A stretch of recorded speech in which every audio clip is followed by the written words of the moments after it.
G'day everyone, welcome to Lubrication Explained, and today I want to do something a little bit different. Kind of peer into a crystal ball and say, in 10 to 15 years, who do I think are the winners of some of the macro shifts that we're seeing across the industry?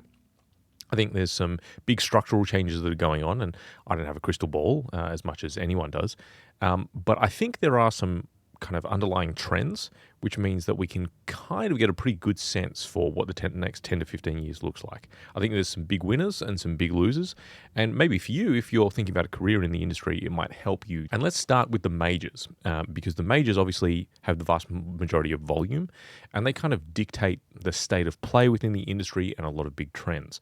So when we talk about the majors, we're mostly talking about the likes of Mobil, Castrol, Shell, Total, these large kind of vertically integrated oil and gas companies that also have a lubricants division.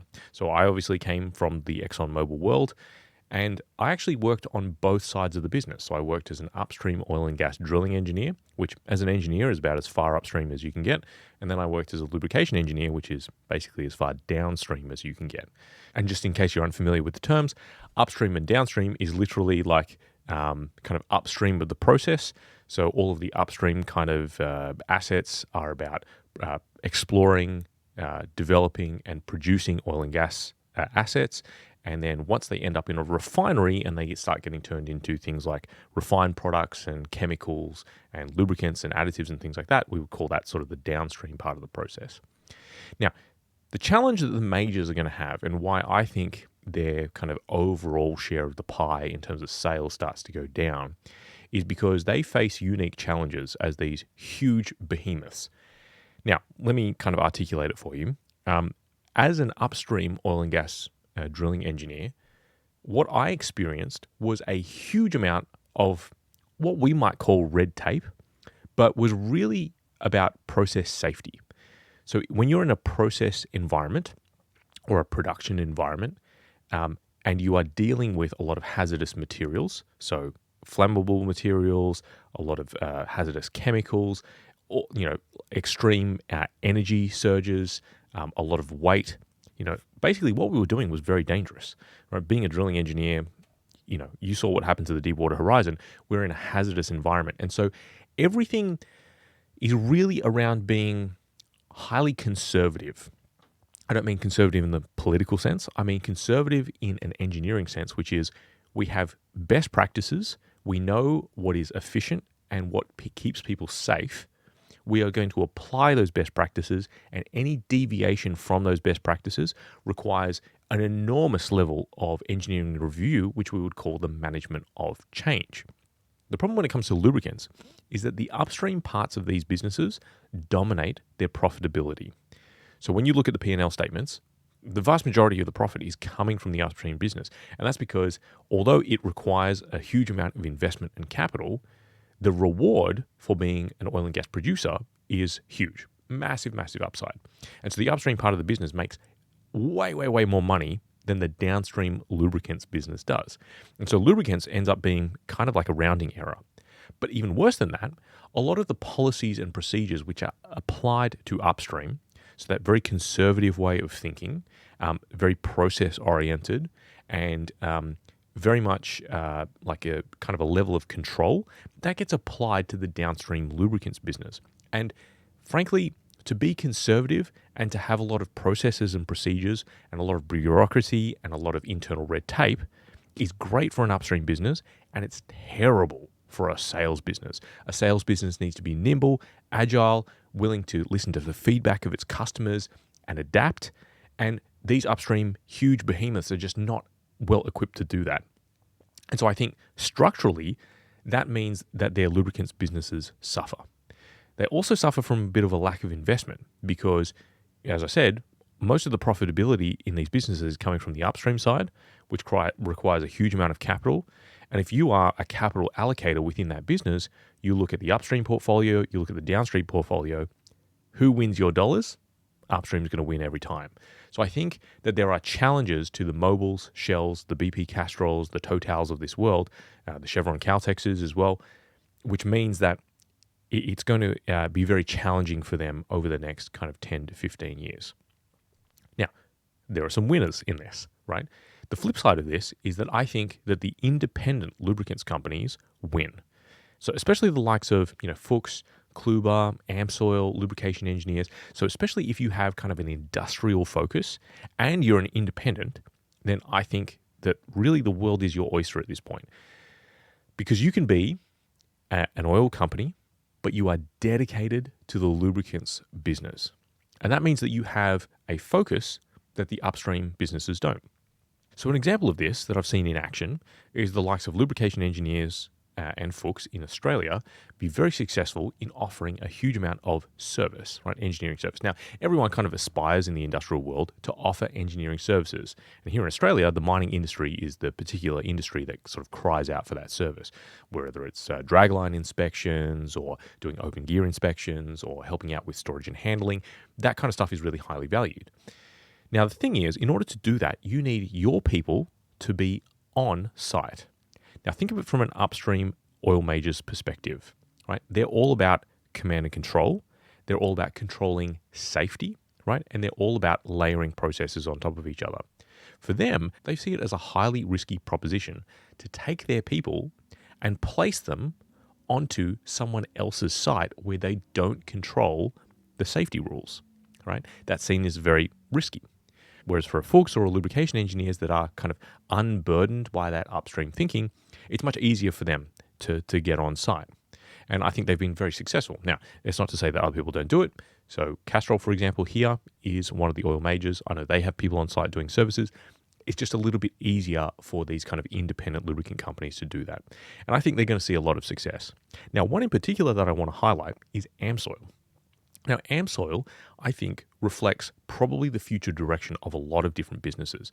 Because if Amsoil is known for anything, they're really known for their synthetic engine oils.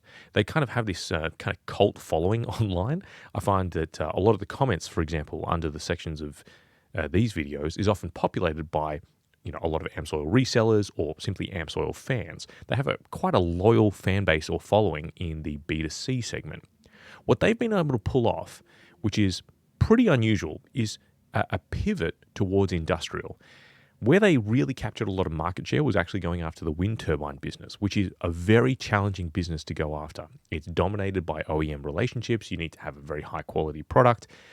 Wind turbine OEMs are asking for 10-year warranties on lubricant at this point. And Amsoil was very successful in commercially going after a lot of that business with a product that works. Now, they've been able to parlay that success into a complete industrial product line, and they're quite strong in things like the steel industry now. So I think that actually represents a model that we'll see a lot of other businesses start to transition through, because as CVL and PVL, so that is to say engine volume, as the engine oil volume starts to peak and even potentially start to decline a little bit, people are going to have to go looking for sources of growth elsewhere. And I think that means that there are a lot of businesses who are going to want to make the pivot from like a more B2C focus to start looking at B2B industrial. And that's part of what I'm trying to do here, is kind of set up a bit of sort of like a consulting arm to help a lot of businesses through that transition. Now, one of the other ones, which is a little bit of a spanner in the works, who I would say has the potential to follow the Amsoil model, is Valvoline. Now, Valvoline has always had a very strong presence in the engine oil market, and particularly in the transport sector. They've always had an industrial offering, but have never been as strong. And that's probably because that just hasn't been a focus market of theirs. Now, recently, Valvoline was bought by Saudi Aramco. And I really think that acquisition can go one of two ways.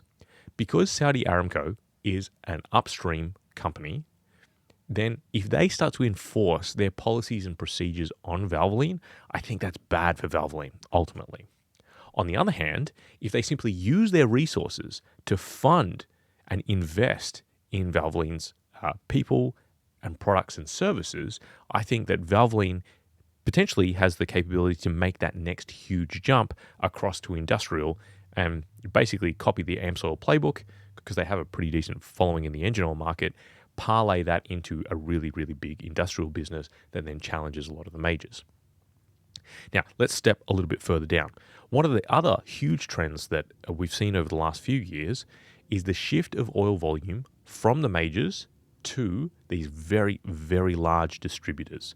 So these large distributors are the likes of Brenntag, Relodyne in the US, for example, Kosan Group in South America, which also owns Move over in Europe, Certas over in the UK. So very large distributors that often offer kind of one, two, or maybe even three major brands. Relodyne, for example, I know recently won the award for most volume as the largest Chevron distributor in the US, but they're also a major Shell distributor as well.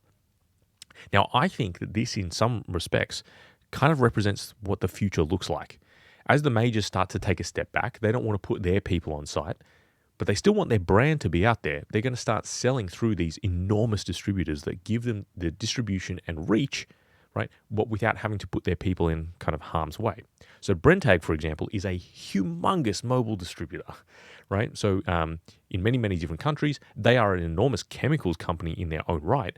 And so Brenntag, I think, is probably one of the winners of this shift of volume away from the majors and into the hands of the major distributors. Relodyne, I think, is another really good example where they have a really huge service offering as well, right? So they do a lot of filtration and oil flushing. They do services on site and inspections. They do help with storage and handling, in addition to offering a whole bunch of lubricants, right? Now they're kind of going after that volume play, right? There is actually another variation on this, which is what I might call the branded large distributor. So an example of this would be Viva in Australia. So when you buy Shell product in Australia, you're buying it from a Shell service station and you're buying it, it's all branded Shell, the people are branded Shell, but it's not actually Shell. Basically, there is a company called Viva, which is the authorized representative of the Shell brand in Australia. Now, I know Shell is very fond of this model because they've done similar things with, I think it's Vivo in Africa, and they've got a similar model in South America where they basically appoint one enormous distributor that is going to represent their brand and their brand only. So that's kind of another variation on this. Now, I think the advantage that it offers both these guys as well as the large multi-branded distributors is that they get the advantages of the scale that the majors have. So one of the things that the majors are able to do is they're able to buy product in humongous volumes that other smaller manufacturers are not able to do. That gives them scale and it gives them pricing power. So when you have these very large distributors, they are also able to use pricing power in the market. So that's where I think these guys fit in. I think they're probably some of the other big winners. And then you've got the next tier down, which is smaller, specialized, right, industrial lubricants distributors who in some cases offer a bit of a broad range. And this is really where I think kind of my sweet spot is in terms of offerings, in terms of consulting, is helping a lot of these companies navigate some of the complexities of having a really large product line and trying to train their people. So that would be the likes of Syntec, my mates over in Peru. They offer a range of products. So they lead with Castrol, but they also sell a number of other different brands. And really, the value proposition from them is that they have the capacity to offer the best product for your application, regardless of brand. So what they can say is, well, our decision will be brand agnostic, right? We can offer Castrol, we can offer any of these other products. We will choose what we think is best. And I think that there is a sort of there is a segment of the market that is going to want that kind of service offering, right? Now, obviously, Syntec is not alone in this. I do a bit of work with a company called Spectra over in Africa. There's Statewide Oil here in Australia. But there's these kind of multi-branded distributors which lead with one product, but might be able to supplement it with others. And I think that is a really strong offering, in particular in industrial. So power generation, mining, manufacturing, things that require a little bit more of a kind of like a hands-on approach. I think there's actually one other winner of these overall shifts, and that's the independent lubricant manufacturers. So I'm not just speaking of the members of ILMA over in the US, although that is kind of like the representative body for independent lubricant manufacturers, but across the world, there are hundreds, if not thousands, of these smaller companies that occupy various niches, whether it's a geographic niche or maybe it's a specific industry niche, and they do extremely well by offering, good quality product with excellent service in a local region. And I think they are also the winners. One of the things that we're finding out of COVID, I think at least, is a return back to personalization. People want a higher degree of service. They want to know the people that they're buying from, and this gives an opportunity for these independent lubricant manufacturers to really stand out in a local area by their brand. So their brand can stand for something. The enormous distributors and the massive multinational oil companies, they kind of can't really stand for anything because they have to be generic. By their very nature, they are offering a huge product offering, and they're offering it into many different markets. They're trying to serve and segment all their customers. These smaller independents don't have to do that. They can really be very highly targeted and represent themselves in a fantastic way in a very specific market. And I think that in a post-COVID world, end users are crying out for that level of service. So ultimately, that's who I think kind of the winners and the losers are going to be. I think what you'll see is that the presence of the majors will slowly go down. I think people that have an automotive focus and are unwilling to shift from that maybe don't do so well over the long term. But if you can make a pivot from automotive to industrial, or alternatively, you can be that multi-branded distributor which offers a level of service to your customer which they really like, then I think that those are really going to be the winners.